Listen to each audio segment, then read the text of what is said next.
welcome to the Retirement Wealth Podcast. We're so glad you're joining us today. Absolutely. It's great to have you with us. One of the biggest concerns for those planning for retirement is how to make their money last, right? Exactly. And that's where building multiple income streams comes into play. It's about creating a safety net so you're not reliant on just one source of income. Yeah, and we're going to dive into that today. We'll explore different strategies you can use to generate income during retirement, like investments, side gigs, and even rental properties. And we'll talk about the importance of diversifying those income streams to reduce risk and increase your financial security. Plus, we'll share some practical tips on how to assess what's best for your situation, because everyone's retirement journey is unique. Right, and we'll also touch on some common pitfalls to avoid when setting up these income streams. It's going to be a packed episode with lots of valuable insights. So let's get started. Yeah, let's jump right in. David, can you kick us off by explaining why multiple income streams are so important for retirees? Emily, when we talk about building multiple income streams for retirement, it really hits home for a lot of folks right now. Just think about it. With inflation creeping up, the cost of living is rising faster than many people anticipated. Absolutely. And I think that's one of the biggest shocks for those nearing retirement. They often think, I've saved enough, but then they see how much more they need just to maintain their lifestyle. Exactly. I had a client recently. Let's call her Susan. She was all set to retire at 65, had a solid nest egg, and was planning her travel adventures. But then inflation really started to bite. Her grocery bills, utilities, everything was going up. She realized her retirement income wasn't going to stretch as far as she thought. That's a tough realization, and it can be really stressful. It's one thing to have a plan, but when external factors change, it can feel like the rug is being pulled out from under you. Right. And it's not just inflation. We've seen market volatility like we haven't in years.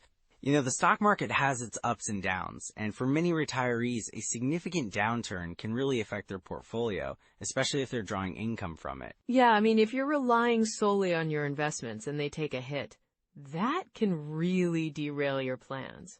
I've heard stories of retirees having to adjust their spending, like cutting back on travel, or even not being able to afford certain healthcare treatments. That's a huge concern too. Healthcare costs, they're rising every year, and Medicare doesn't cover everything. I had another client, John, who thought he'd be set with his Medicare plan, but then he ended up needing some unexpected surgeries. His out-of-pocket expenses skyrocketed, and he wasn't prepared for that. Wow, that's a wake-up call. And it's not just about having enough money saved. It's also about understanding how to manage that money efficiently. Taxes can eat away at retirement income if you're not careful. Definitely. And with potential changes to Social Security on the horizon, many people are unsure about how much they can actually count on from that source. If you're relying heavily on Social Security as your main income stream, that could be risky. It's like a puzzle, isn't it? You have to fit all these pieces together. How to manage your investments, plan for healthcare, and understand the tax implications. And then there's legacy planning. How do you want to leave your hard-earned money to your loved ones? Right, and that's so personal. I've had clients who want to leave a financial legacy for their kids or grandkids, but they also want to enjoy their retirement. It's all about finding that balance, which can feel overwhelming. Exactly. And the emotional side of it can't be overlooked either. Financial security can really impact one's peace of mind in retirement. Many people want to feel secure enough to enjoy their golden years without constantly worrying about money. It's a valid point. I remember one client, let's call her Linda. She was so stressed about her finances that it overshadowed her retirement. Once we started talking about diversifying her income streams, like adding some rental income or considering a part-time gig, she felt this huge weight lift off her shoulders. That's amazing. It really shows how important it is to have a plan that not only prepares you financially, but also gives you that emotional security. Knowing you have options can be so empowering. Exactly, and the good news is it's not too late to start thinking about these things. Current economic trends really emphasize the importance of building those multiple income streams. Right, and it's all about being proactive rather than reactive. If you start early, even small changes can make a big difference down the line. For sure, even simple things like setting up a side hustle or investing in dividend-paying stocks can create additional income. It's about exploring what works for you personally. And there's a lot of flexibility in how you can approach it. Some people might want to invest in real estate, while others might prefer something like peer-to-peer lending or even starting an online business. Absolutely. And we can't forget about the power of annuities, which can provide a guaranteed income stream. It's all about finding the right mix that aligns with your goals, risk tolerance, and lifestyle. Well, I think we've laid a solid foundation for why this is so crucial right now. Definitely. And speaking of foundations, let's dive into some core strategies for building those income streams effectively. So, Emily, let's dive into some of those core strategies for building multiple income streams. It's really about creating a well-rounded plan that can help you feel secure in retirement. Absolutely, David. I know many people think of their income in retirement as just coming from Social Security or their savings, but there are so many more avenues to explore. Right, and one of the most fundamental pieces is understanding how to use your different accounts effectively. For instance, you have your traditional 401k or IRA, which can be great for tax-deferred growth. Yeah, I love how those accounts let your money grow without being taxed until you withdraw it. But then there's also the Roth accounts, right? Exactly. With a Roth 401k or IRA, you pay taxes on your contributions now, but then your withdrawals in retirement are tax-free. That can be a massive advantage, especially if you expect to be in a higher tax bracket later. And that's something a lot of people don't consider. It's like they just assume they'll always be in the same tax bracket, but life changes. Exactly. So having a mix of both types of accounts can be a smart strategy. It gives you flexibility. You can withdraw from your taxable accounts when you need to, and leave your tax-free accounts to grow. And speaking of growing, what about stocks and bonds? How do they fit into this picture? Great question. A common rule of thumb is the 70-30th rule. That's 70% in stocks and 30% in bonds, especially for younger retirees. But as you get older, you might want to shift that balance to something more conservative. Right, because you want to protect your capital as you approach or enjoy retirement. So let's say someone is 60 and has a good chunk in stocks. When should they start reallocating? A good guideline is to gradually start shifting your portfolio as you near retirement age, maybe by 5% every year or so. By the time you hit your mid-60s, you could be looking at, 50% in stocks and 50% in bonds. That makes sense. But what about real estate? A lot of people think of their home as a big investment. Oh, absolutely. Real estate can be a great income stream in retirement. If you have rental properties, for instance, they can provide a steady cash flow. But it's important to factor in potential expenses, like maintenance and property taxes. And managing tenants can be quite a job, right? Definitely. Some people choose to go the route of a real estate investment trust, or REIT, instead. That way, you can invest in real estate without the hands-on management. Good point. And then there are annuities, which some folks find appealing. How do you see those fitting in? Annuities can be a useful tool for guaranteed income. They can provide a steady paycheck for a certain period, or even for life. But you really have to look at the fees and terms. Not all annuities are created equal. So it's about finding the right fit for your overall strategy, right? Exactly. And then there's Social Security optimization. Many retirees leave money on the table just because they aren't aware of their options.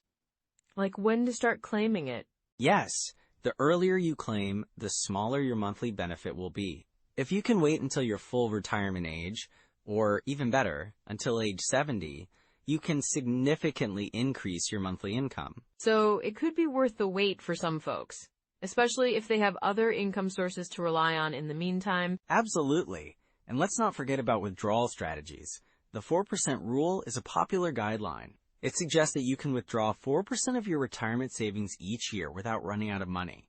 But that's not a one-size-fits-all, is it? Not at all. It really depends on your individual circumstances, market conditions, and your life expectancy. Some people might need to adjust that percentage based on their spending needs. Right, and that's where the bucket strategy comes in, isn't it? Exactly. You can divide your investments in different buckets based on when you'll need the money. One bucket for short-term needs, another for medium term, and a long-term bucket that can stay invested for growth. I like that concept. It helps you think about your cash flow needs in a structured way. Exactly, and it can help reduce the stress of market fluctuations. When you have a plan in place, you can weather those ups and downs a little better. And let's not forget about diversification. That's key to managing risk, right? Yes, diversification is essential. You want to make sure you're not overly reliant on one type of investment. It's about spreading your risk across different asset classes, stocks, bonds, real estate, and even cash. So having a blend can help smooth out the bumps in your retirement journey. For sure. And with tax savings techniques, you can also maximize your income stream, like using tax loss harvesting to offset gains, or being strategic about withdrawals from your accounts to minimize your tax burden. It seems like there are so many moving parts to consider. What's the takeaway here? The key is to have a comprehensive plan that takes into account your needs, your risk tolerance, and your goals, and to stay flexible because life can throw some curveballs. Oh, definitely. And with all these strategies in mind, it's also important to be aware of common pitfalls, right? Exactly. That's where we need to go next. So, Emily, one of the big pitfalls I see when people are planning their retirement income is what we call sequence of returns risk. Yeah, that's a mouthful, but it's really important, right? Absolutely. It refers to the risk of receiving lower or negative returns early in retirement when you're starting to withdraw from your investments. I can see how that could be a game changer. Can you give us an example? Sure. I had a client. Let's call him John. He retired in 2008, right when the market took a nosedive. He had a solid plan, but he started drawing from his savings, and that really hurt him. Oh no, that sounds tough. It was.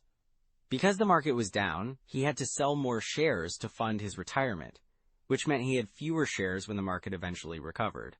So what's the lesson there? The lesson is to have a strategy in place to manage withdrawals, like having a cash reserve or a more conservative allocation in the first few years of retirement can help weather those market fluctuations. That makes a lot of sense. What about taxes? I feel like that's often overlooked. Yes, taxes are a huge factor.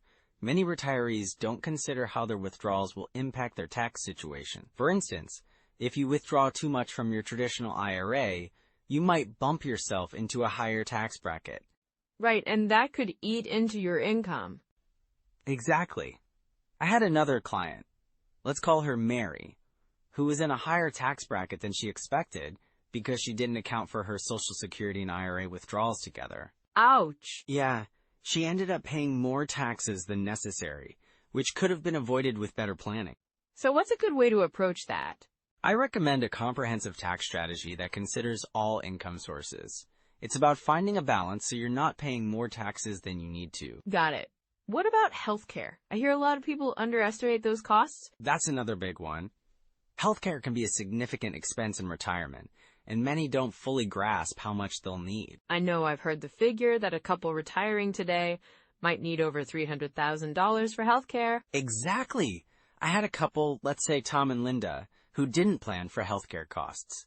They thought Medicare would cover everything, but when they had unexpected medical issues, they were caught off guard. That must have been stressful for them. It really was. They had to dip into their savings to cover those costs, which affected their lifestyle. So how can retirees prepare for that? Well, it's important to factor in potential healthcare costs into your retirement planning.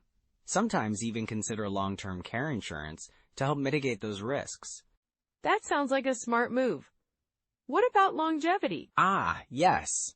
People often underestimate how long they might live, which affects their income strategy. Right.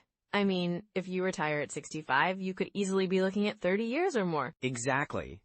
I had a client named Frank who retired at 62, thinking he'd only need to plan for about 20 years, but his family has a history of longevity. And what happened? Well, he ran into problems when he realized his funds were depleting faster than expected. He had to adjust his lifestyle significantly in his 80s. That's a tough realization. It is. It's crucial to plan for a longer retirement. You want to make sure your income can sustain you, even into your 90s. What's another common issue you see? Poor asset allocation can be a real problem too. Many retirees stick to the same asset allocation they had during their working years, without adjusting for their new situation. Like being too aggressive or too conservative. Exactly. I had a retiree named Sarah who was still heavily invested in stocks when she retired. And how did that go? Well, she faced a significant downturn shortly after she retired and didn't have enough bonds or cash to draw from. She had to keep her job longer than she anticipated, which was not her plan at all.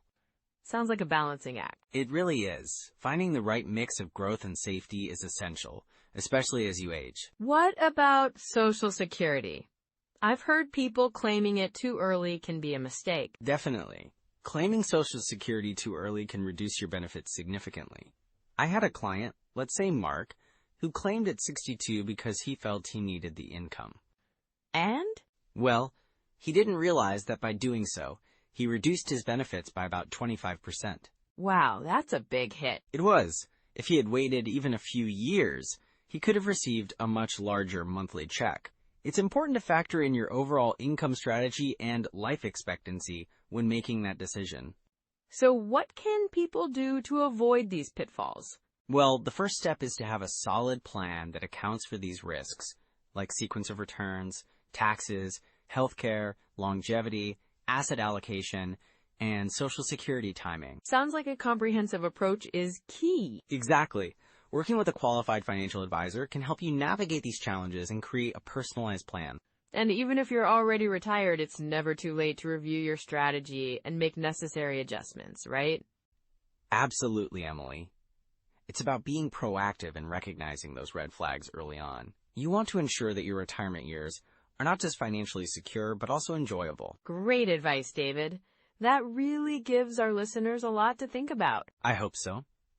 It's all about taking control of your financial future and being prepared for whatever life throws your way. Well, that's a perfect segue into our next steps for our listeners. Definitely. Let's dive into what they can do right now to set themselves up for success.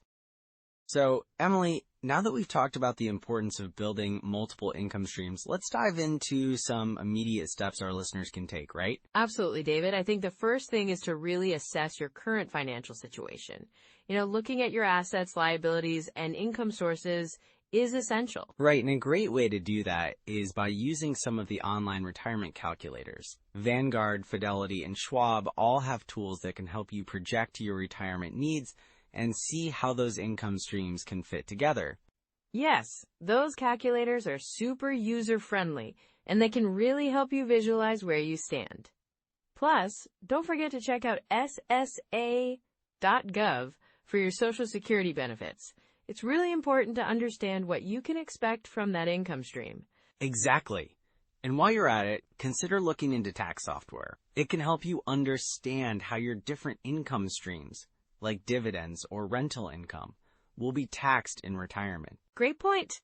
If you have a bit more time, maybe explore some financial planning apps too. There are several out there that can help you track your investments and keep tabs on your progress toward your retirement goals. And if you're feeling a bit overwhelmed, that's okay. Start small. Maybe set a goal to review your portfolio quarterly. Just taking that first step can make a big difference over time. That's such a good tip. Keeping an eye on your investments regularly helps you stay informed and make adjustments when necessary. Also, running retirement projections can be incredibly helpful. You can look at different scenarios. What if you delay retirement by a year? Or what if you downsize your home? Yes, exactly. And don't forget about the power of education. There are some fantastic books out there on retirement planning. One I recommend is The Simple Path to Wealth by J.L. Collins. It's straightforward and really empowering. That's a classic. And if you're more into listening, the Bigger Pockets Money podcast is great for exploring various income streams and investment strategies. Oh, I love that one. It's so engaging and full of practical advice. Plus, they break things down in a way that feels accessible, which is key for those just getting started. For sure. And speaking of getting started, it's important to remember that it's never too late to improve your retirement plan. Even small changes can lead to significant impacts over time. Absolutely. Whether it's increasing your savings rate, diversifying your investments, or even starting a side gig, every little bit counts. And don't underestimate the power of networking. Talking to peers or joining local retirement planning groups can provide insights and encouragement. Yes, finding a community can make a huge difference. It's so motivating to share ideas and learn from others who are on a similar journey. And remember to keep your goals realistic and flexible. Life happens, and adjustments might be necessary along the way. Right. It's all about being adaptable and proactive. If you find a strategy isn't working, don't hesitate to pivot or try something new. So those are some practical first steps. Now let's bring this all together. Well, Emily, as we wrap up this discussion on building multiple income streams for retirement, I think it's really important to highlight a few key takeaways. Absolutely, David. So first off, diversification is crucial, right? By having various income sources like rental properties, dividends, or even side gigs, you really buffer yourself against market fluctuations. Exactly. And then thinking about your different income sources in terms of their tax implications can make a big difference. Understanding how each stream is taxed can help you keep more of what you earn. Right. And let's not forget the importance of planning ahead. Creating a strategy that aligns with your lifestyle and goals can help ensure that your income streams are sustainable throughout your retirement. And, it's also vital to regularly review and adjust those income streams as your needs change. Life is unpredictable, so flexibility can be a real asset. That's a great point, David. It's all about building and protecting your retirement wealth so you can enjoy this next chapter of your life to the fullest. Absolutely. And speaking of enjoying life, if you found this episode helpful, please like and subscribe. It really helps us reach more people who are planning for or already in retirement. And we'd love to hear from you. So drop a comment with your biggest takeaway or even a question you might have. Sharing is caring, so think about forwarding this episode to someone who could benefit from our discussion. Yeah, we appreciate all of you who tune in. And just a little tease for our next episode. Next time, we'll dive into the age-old debate of stocks versus bonds for your retirement portfolio. That should be a fun one. Thanks for joining us today, and we look forward to connecting with you again soon. Take care, everyone, and happy planning. Bye for now.